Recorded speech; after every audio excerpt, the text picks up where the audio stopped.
स्वामी विवेकानंद की प्रेरक कहानी घमंड कभी न करने का ज्ञान।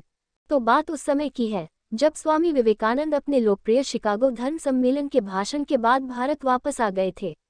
अब उनकी चर्चा विश्व के हर देश में हो रही थी। सब लोग उन्हें जानने लगे थे। स्वामी जी भारत वापस आकर अपने स्वभाव अनुरूप भ्रमण कर रहे थे। इस समय वे हिमालय और इसके आसपास के क्षेत्रों में थे। एक दिन वो घूमते घूमते एक नदी के किनारे आ गए। वहां उन्होंने देखा कि एक नाव है पर वह किनारा छोड़ चुकी है।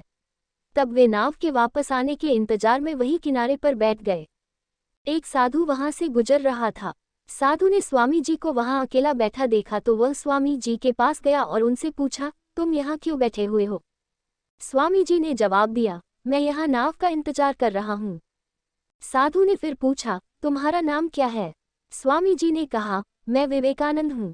साधु ने स्वामी जी का मजाक उड़ाते हुए उनसे कहा, अच्छा, तो तुम वो विख्यात विवेकानंद हो जिसको लगता है कि विदेश में जाकर भाषण दे देने से तुम बहुत बड़े महात्मा साधु बन सकते हो।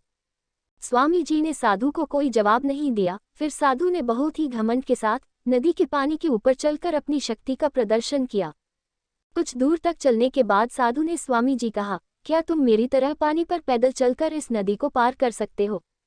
स्वामी जी ने बहुत ही आदर और विनम्रता के साथ साधु से कहा, इस बात में कोई शक नहीं कि आपके पास बहुत ही अद्भुत शक्ति है, लेकिन क्या आप मुझे यह बता सकते हो कि आपको यह साधारण शक्ति प्राप्त करने में कितना समय लगा? बहुत ही अभिमान के साथ साधु ने जवाब दिया, यह बहुत ही कठिन कार्य था। मैंने 20 सालों की कठिन तपस्या और साधना के बाद यह महान शक्ति प्राप्त की है। साधु का यह बताने का अंदाज बहुत ही अहंकार भरा था। यह देखकर स्वामी जी बहुत ही शांत स्वर में बोले, आपने अपनी जिंदगी के 20 साल ऐसी विद्या को सीखने में बर्बाद कर दिए जो काम एक नाव 5 मिनट में कर सकती है।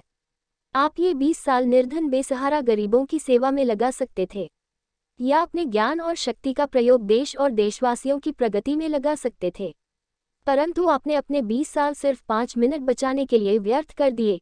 ये कोई बुद्धिमानी नहीं है। साधु सिर झुकाए खड़े रह गए और स्वामी जी नाव में बैठकर नदी के दूसरी किनारे चले गए। कहानी से सीख। इस प्रकार इस कहानी ने हमें बताया कि ज्ञान और शक्ति का सही प्रयोग आवश्यक है। किसी शक्ति को प्राप्त करके यदि हम उस पर घमंड करते हैं तो यह मूर्खता है। शक्ति का सही जगह पर सही इस्तेमाल करना ही वास्तविकता में बुद्धिमानी है।